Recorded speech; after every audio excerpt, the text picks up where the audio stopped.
tu ne gonfleras pas le pauvre dans son jugement. C'est traduit de l'hébreu. C'est une phrase de la Bible. Dans le Lévitique aussi, où il y a « tu aimeras pour ton prochain comme pour toi-même ».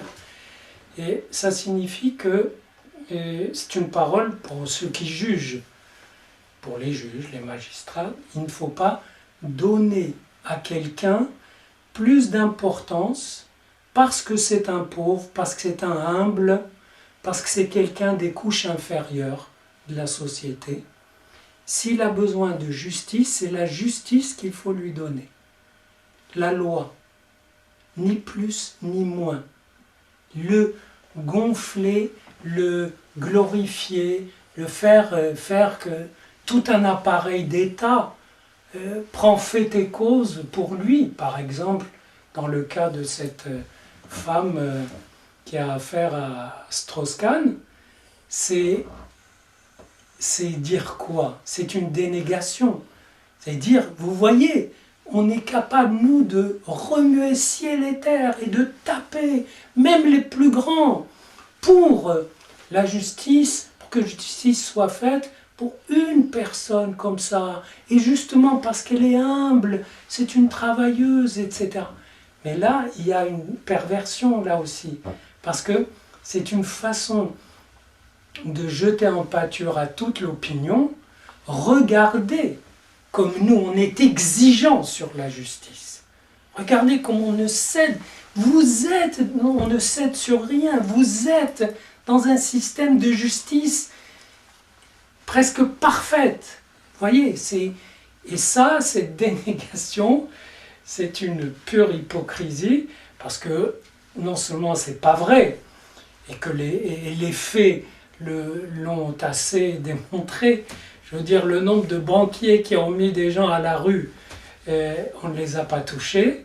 Mais là, il y a quelqu'un qu'on peut casser et qu'on a cassé, et pour montrer, c'est-à-dire que finalement, on achète sur le dos de la victime pauvre, humble, on achète un certificat de juge absolu, intègre. C'est-à-dire que finalement, on abuse de la victime en prétendant la défendre. Évidemment, le même texte dit « et ne prends pas parti pour le riche ». Ça va de soi. Donc, ne te laisse pas avoir ni par la richesse du riche, ni par la pauvreté du pauvre. Et ce n'est pas toi qui vas lui réparer son destin. Il a eu un problème avec la loi, que la loi fasse son travail, qu'il soit riche ou pauvre. Et du coup, en effet, dans le cas de ce procès, je trouve que non seulement il n'est pas rendu justice à cette femme en la mettant dans de telles conditions, mais je dirais qu'à travers elle, on prétend défendre la cause des femmes, et en fait, on va rendre les femmes suspectes.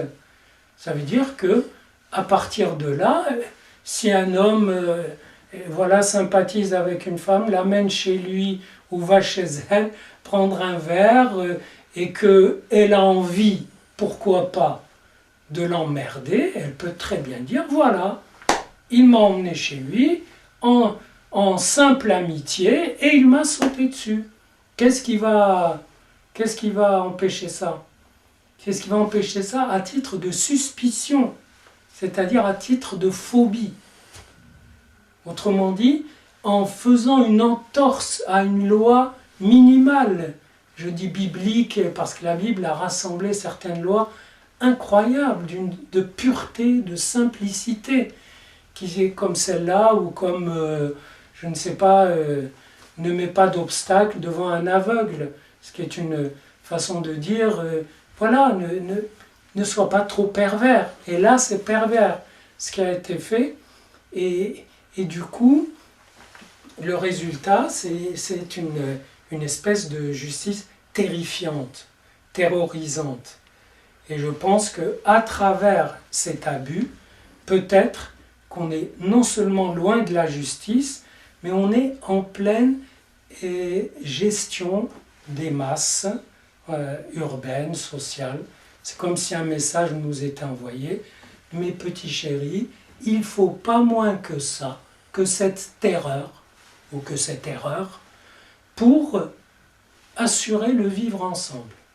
Ça veut dire, si vous approchez d'une femme, il faut savoir que ça craint.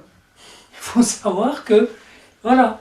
Donc, comme en plus chez beaucoup la libido est en baisse, si en plus il y a la phobie, comme il y a la phobie de ceci, de cela, dès qu'il y a un problème, alors vous êtes phobique de telle culture, de telle autre, etc. Et on pourrait dire presque bonjour la parano. Ça veut dire que le vivre ensemble est tellement protégé qu'on se demande s'il reste encore quelque chose à vivre ensemble, ou s'il en reste le goût.